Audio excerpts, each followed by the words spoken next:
할렐루야.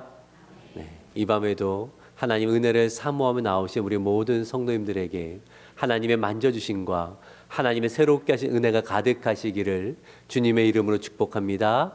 아멘. 오늘은 복음이 주는 불편함이란 제목으로 말씀을 전합니다. 복음은 우리에게 기쁨을 줍니다. 만족을 줍니다. 복음은 우리에게 평강을 줍니다.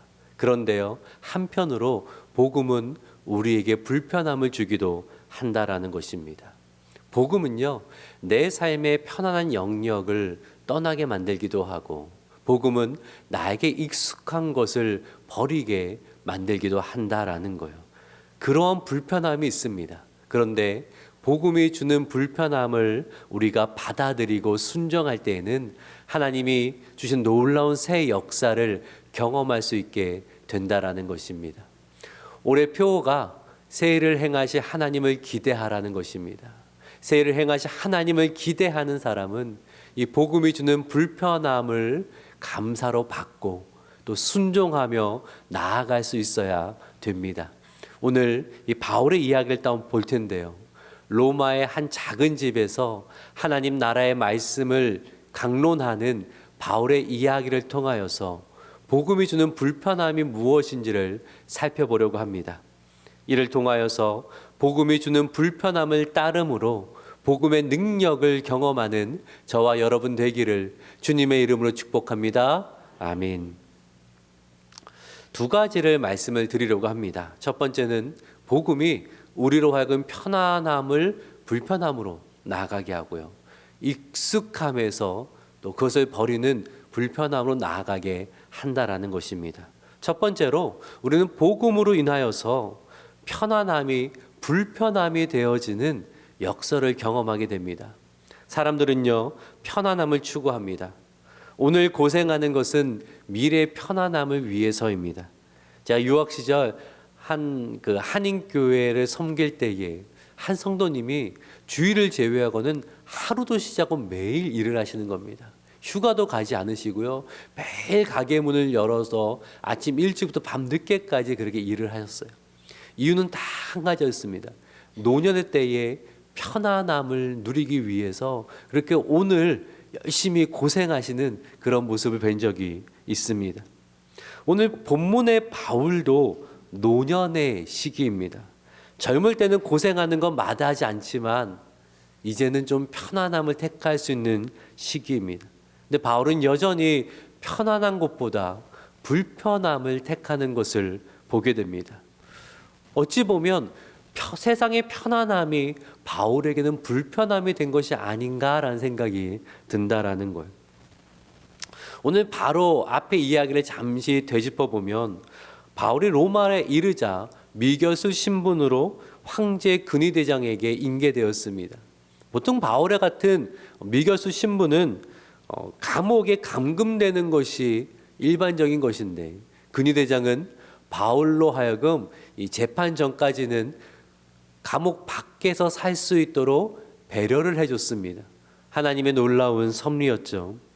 근데 그럴 경우에는 나라에서 로마 당국에서 살 집을 마련해 주는 것이 아니라 개인이 살 집을 마련해서 지내야 되는데 바울에게 무슨 돈이 있습니까?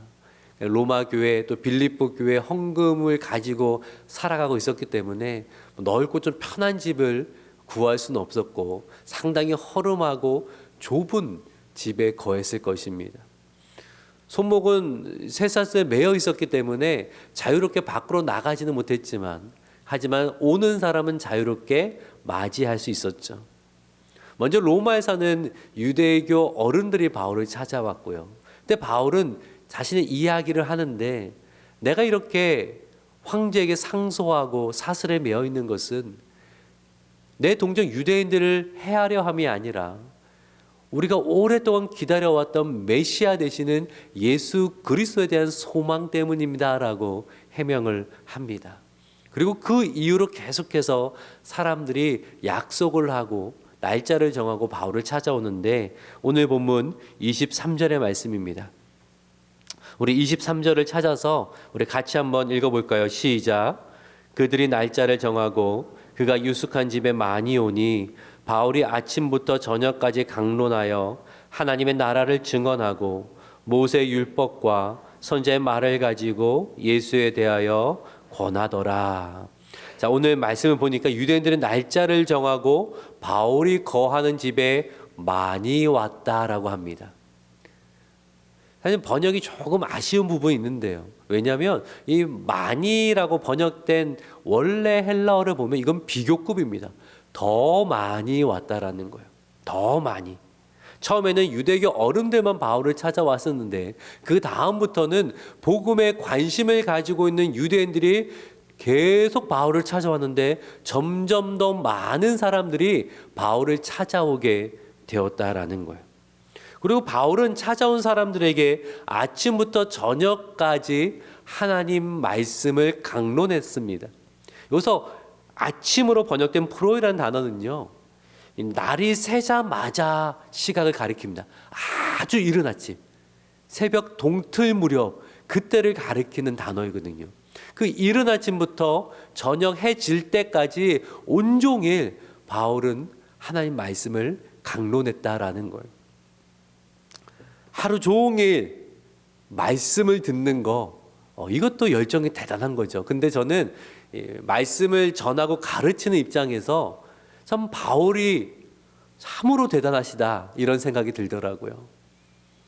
앞에서 말씀을 전하고 아니면 강의를 하는 것이 체력적으로 많은 에너지를 소모하는 것이 일입니다. 제가 예를 들면 주일에는 이제 좀 이른 시간에 밥을 먹습니다. 5시 한 30분 40분쯤에 아침을 먹고 한 6시쯤 되면 목양실로 와요. 그래서 주일 준비를 이렇게 하는데 밥을 일찍 먹은 까닭도 있겠지만 일부 예배 마치고 나면 항상 배가 고파요. 그래서 그 간식을 이제 아내가 준비해준 간식을 꼭 먹습니다. 만약 바쁜 일이 있어서 간식을 못 먹으면요, 2부 예배 설교할 때 뱃속에서 꼬르륵 소리가 나서 꼭 간식을 먹거든요. 1부, 2부 예배 그리고 마치고 나면 2부에 마시면 또 배가 너무 고파요. 그러면 맛있게 또 점심을 식당에서 먹습니다. 앞에서 말씀을 전하고 또 이렇게 앞에서 강의하는데 많은 에너지가 소모되거든요. 그런데 바울은요, 지금 노년의 나이고 지병도 있고 저처럼 추우면 히터 나오고 더우면 에어컨 나온 좋은 시설에 있는 것이 아니라 추우면 추운 대로 더우면 더운 대로 그렇게 그 자리에서 말씀을 계속 하루 종일 전했다라는 거예요. 좁은 곳에, 여름이라고 생각해 보세요.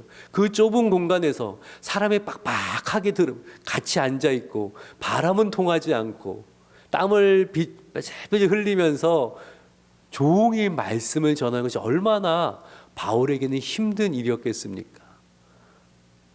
이쯤 되면 그냥 오전만 좀 말씀을 전하다가 돌려보낼 수도 있잖아요.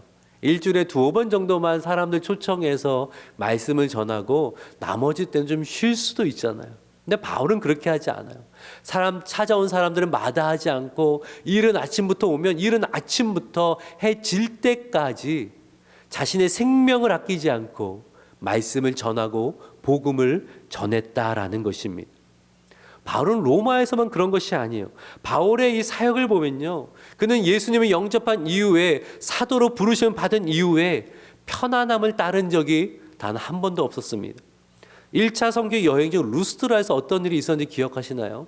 사도행 14장에 그 이야기가 나오는데, 바울과 바나바가 루스트에서 복음을 전할 때에 바울을 미워하는 유대인들이 안디옥과 이고니온에서 와서 소동을 일으킵니다. 사람들 충동질을 하는 거예요. 왜? 군중 심리가 그렇잖아요. 누군가 저 사람 진짜 나쁜 사람이다라고 막 이야기하기 시작하면 사람들은요, 알지도 못한 채 요즘 팩트 체크라고 많이 하는데 무엇이 사실인지 알지도 못하면서 그냥 그 분위기 휩싸여서 같이 흥분하고 욕을 하고 그런 일들이 있지 않습니까?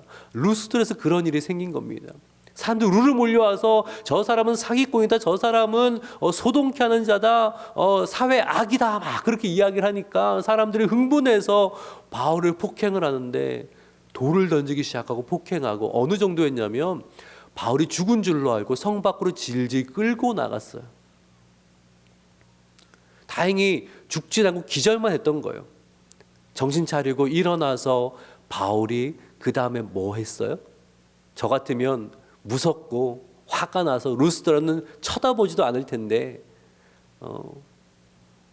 근데 바울은요 즉시 루스드라 성으로 다시 돌아가요. 왜냐하면 그 복음을 들은 초신자들이 지금 마음이 흔들리고 이게 뻔하거든요. 가서 그들의 마음을 굳건하게 하고 더 복음을 증거하는 이야기가 나와 있습니다. 그의 생명을 아끼지를 않아요. 3차 선교 여행을 마치고 예루살렘에 갈 때도 주변 사람들 다 바울을 말렸어요. 만류했어요.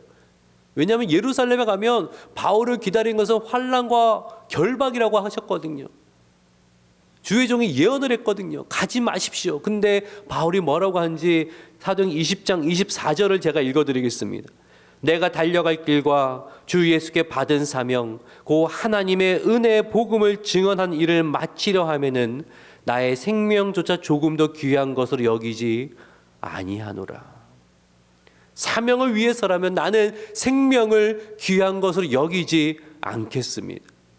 바울은요 편안한 곳에서 자신의 생명을 보존하는 것이 삶의 목적이 아니었어요.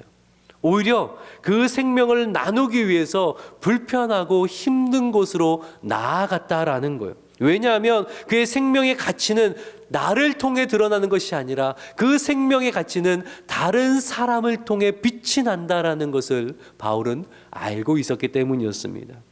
사랑하는 여러분, 우리가 하나님께 받은 생명의 가치는 세상의 편안하고 안락한 자리에서 빛나는 거 아닙니다.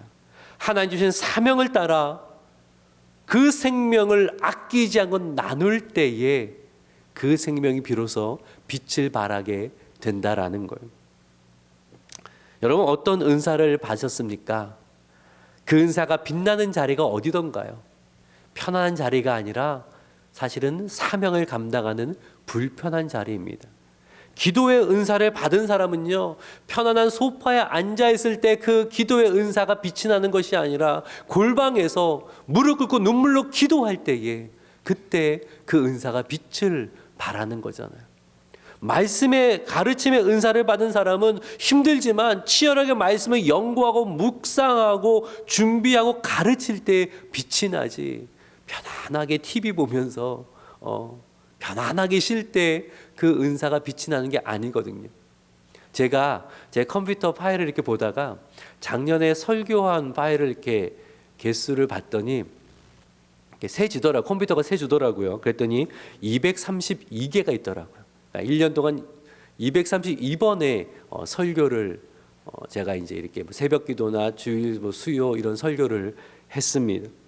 설교 준비가 늘 힘이 들어요. 치열하게 준비해야 되거든요. 정말 어떤 때는 좀 누가 좀 안 해주나라는 생각이 들 정도로 치열하게 준비를 해야 돼요. 저뿐만 아니라 우리 부목사님도 다 그러실 텐데. 그런데요, 목사는 말씀을 가르치는 자리에서 빛이 나는 거예요. 왜냐하면 그것이 부르심이기 때문에. 성도는 사명의 자리에 있을 때 빛이 나는 거예요. 여러분 물질의 복을 받았습니까? 그 물질의 복을 움켜쥐고 편한 자리에 있을 때는 좋죠. 근데 하나님 앞에 섰을 때는 다 사라지는 거예요. 하나님 앞에 섰을 때 빛이 나는 것은 그 물질을 가지고 사명의 자리로 가서 베풀고 섬기고 복음을 증거하고 그렇게 하나님 앞에 쓴 그 축복이 영원토록 빛이 나는 거예요. 이 비밀을 아는 사람은 편안한 곳에 머물러 하지 않습니다. 바울처럼 사명의 자리로 나아가게 되어 있어요. 받은 생명의 복음을 가지고 사랑을 가지고 은사를 가지고 축복을 가지고 사명 하나님 부르신 그 자리로 나아가는 거예요. 예전에는 편안한 자리가 좋았어요. 왜 저렇게 불편하게 사명 감당하고 섬기고 봉사하는지 이해가 안 됐어요. 근데 복음을 알고 나고 복음의 능력을 경험하고 나면 편안한 자리가 불편해지고요. 불편하게 보였던 그 사명의 자리, 그 섬김의 자리, 그 순종의 자리가 나에게 편한 것으로 바뀌게 된다라는 거예요. 부디 세상에 주는 잠시 잠깐의 편안함이 아니라 영원토록 빛날 하나님이신 영광을 바라보며 사명의 자리로, 섬김의 자리로, 부르심의 자리로 나아가는 저와 여러분 되기를 주님의 이름으로 축복합니다. 아멘. 두 번째로요, 복음은 나에게 익숙했던 것이 불편하게 만들어요. 오늘 24절의 말씀을 볼까요? 바울의 말씀을 들은 유대인들의 반응이 선명히 나뉘어지는데 같이 한번 읽어봅시다. 시작. 그 말을 믿는 사람도 있고 믿지 아니하는 사람도 있어. 종일 하나님의 말씀을 들었어요. 누가 들었어요? 바울에게 들었어요.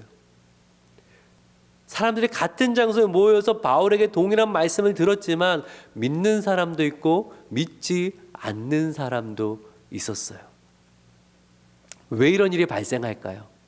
누군가를 믿게 하는 것은 전하는 자의 능력에 따른 것이 아니에요.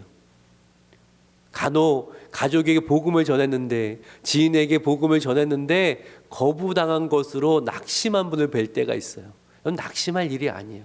바울 같은 사람이 복음을 전했어도요, 구약 성경을 정통한 사람이잖아요. 신약의 수많은 그 서신서를 기록한 대가잖아요. 그런 바울이 복음을 전했어도 믿지 않는 사람들이 많았어요. 왜냐하면 믿음에 이르게 하는 것은 우리가 하는 게 아니에요. 그거는 하나님이 주시는 거예요.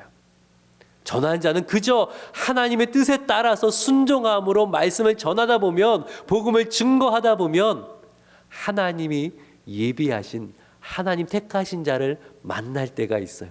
그때 구원의 열매를 얻는 기쁨을 누릴 수 있게 된다라는 거예요.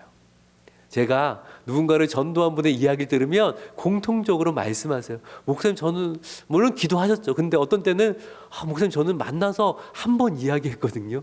근데 교회에 왔어요. 왠지 아세요? 하나님이 준비시켜 놓았기 때문이에요. 그런 일을 만날 때가 있어요. 전해야 만나는 거예요. 때로 어떤지 모든 전해야 그런 구원의 열매를 맺을 수 있다라는 거예요. 그러니 여러분, 증거하세요. 증거하세요. 내 과거를 생각해 보세요.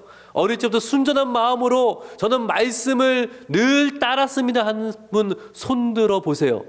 아무도 안 드시잖아요. 그렇죠? 고집스럽게 말씀을 거부하고 그렇지 않았어요? 제가 존경하는 목사님은요, 대학 시절에 교회 다닌 친구만 보면 왜 교회에 다니면 어리석은 것인지를 늘 이야기를 해줬대. 할 수 있는 대로 교회 다니는 애의 믿음을 무너뜨리는 것이 그분의 중요한 대학 생활의 목적이었대요. 그런데 하나님 부르시니까 영접하게 되어지고 목회자로 헌신하여서 얼마나 목회를 귀하게 하시는지 모릅니다. 사랑하는 여러분, 나는 못하지만 하나님이 하십니다.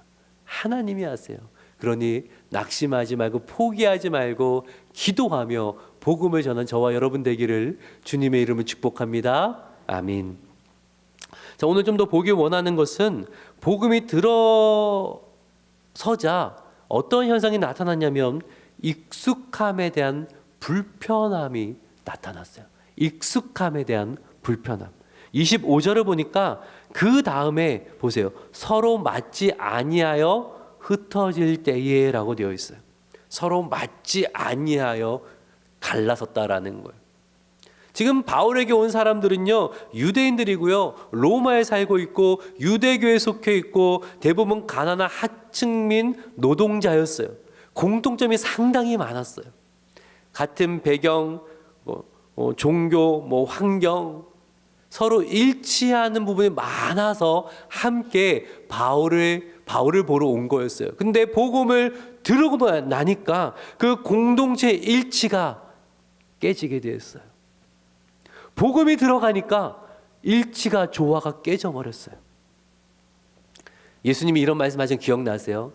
내가 화평을 주러 온 것이 아니라 검을 주러 왔다. 가족 간에 다툼이 생길 것이다. 왜요? 복음이 들어갈 때에 나눔이 생겨요. 복음을 받은 자와 그렇지 않은 자 가운데 일치가 깨져버리는 거예요. 왜냐하면 소속이 달라졌거든요. 복음을 받은 자는 하나님의 거룩한 백성이라는 소속으로 완전히 달라지게 되었다는 거예요. 이 거룩하다라는 의미의 히브리어 카다시는요, 구별하다라는, 구별하다. 복음은 우리를 종전에 익숙하던 삶에서 구별하게 합니다. 예수님 알기 전엔 내가 나의 주인 되었었는데, 내 눈에 선하고 내가 원하는 것이 나의 기준이었었는데, 복음은 우리로 하여금 하나님을 주인 삼게 하고 하나님의 선하신 뜻을 기준 삼아서 살아가게 만든다라는 거예요. 나의 익숙했던 삶의 방식을 버리는 것, 그걸 예수님은 자기 부인이라고 말씀하셨어요. 자기 부인. 나에게 익숙했던 것이 이제는 불편해서 그것을 버리고 구별된 삶을 살아가는 것, 그거를 거룩한 삶이라고 성경은 이야기하고 있습니다. 혹시 이 중에, 저는 사정을 잘 모르지만 이 중에 남편이 교회는 다니고 여전히 술, 담배 하는 것을 고민하는 분이 계신가요? 제가 여기 와서 그런 얘기 별로 듣지 않아서 지금 뭐 상황을 모르고 드리는 말씀입니다. 저는요, 술, 담배 끊으시라고 집정적으로 그렇게 말씀을 잘 안 하는 편입니다. 왜냐하면 목사가 한마디 한다고 끊을 수 있는 게 아니라는 거 알고 있기 때문이에요. 근데 제가 확신하는 바가 있어요. 제가 보니까 은혜 받으면 끊더라고요. 놀랍게 끊어요. 저는 그런 남자 성도님들 그런 간증 참 많이 들었어요. 아니, 은혜 받고 나니까 그 좋던 술, 담배가 보기도 싫어지더라고요. 늘 담배를 물고 살았는데 그 냄새만 맡아도 구역질이 나더래요. 술이 한 잔만 마셔도 몸에 받지를 않는데요. 그런 간증 참 많이 들었어요. 복음은 우리로 세상에 익숙했던 것을 불편하게 만들어서 구별되게 한다라는 거예요. 기독교에는요, 뭐뭇을 하라, 뭐 하지 말라라는 게 참 많아요. 그래서 그런 말씀들을 하시죠. 잘 모르는 분들은 어떻게 그 신앙생활 하냐고, 순 뭐 하지 말라는 거고 순 하라는 거 맞고 그거 어떻게 다 하면 사냐, 너무 어렵다라는 이야기를 하시지만 사실은 어려운 것 같은데 또 한편은 그렇게 어려운 게 아니에요. 왜냐하면 내 의지로 하는 것이 아니라 은혜 받고 하는 거예요. 내 능력으로 하는 것이 아니라 복음의 능력으로 하게 되는 거예요. 이 하나님의 은혜를 경험하면 하나님 뜻이 아니면 누가 하라 그래도 안 해요. 등 떠밀면서 하라고 해도 나는 못하겠다 그래요. 나는 불편해서 못한다 그래요. 하나님 뜻이면 하지 말라 그래도 난 이거 해야 된다고 그렇게 고집을 피우게 돼요. 이게 뭐예요? 복음이 나를 바꾸어 놓는 거예요. 제 대학교 때 학과의 선배 중에 참 술과 담배를 좋아하는 형님이 한 분 계셨는데, 물론 교회 안 다니 신앙생활 안 하는 형님이었죠. 근데 졸업 후에 한참 지나서 어떤 계기가 돼서 만나게 됐는데 세상에 목사가 된 거예요. 어떻게 이런 일이 일어날 수 있는가 들었더니 이제 졸업 후에 지금의 형수님을 만나게 되는데 그 형수님이 신앙이 참 신실하신 분이었다는 거예요. 그러니까 여러분 혹시 아드님 중에 교회 안 다니고 방황하잖아요. 그래도 기도하세요. 여자 잘 만나면 바뀌어요. 그 형님이 조금 바뀔 정도가 아니라 완전히 바뀌어 생활이 완전히 달라지고 헌신하고 목회자의 삶을 살고 있더라고요. 얼마나 신실한 목회자의 삶을 살고 있든지 제가 참 신기하다. 하나님의 부르심, 하나님의 능력은 이런 것이구나라는 것을 그 형님을 떠올릴 때마다 몸소 체험을 하거든요. 복음은요, 세상에 익숙하던 것을 불편하게 만들어서 거룩을 사모하게 해요. 여러분 기억하세요. 복음의 능력은 그런 거예요. 내가 의지로 하는 게 아니라, 여러분 내 의지로 하면 며칠까지 할 수 있어요? 3일 하면 잘하는 거예요. 작심 3일이죠. 3일 하면 잘하는 거예요. 근데 복음이 내 안에 들어오고 복음의 능력을 경험하게 되어지면요,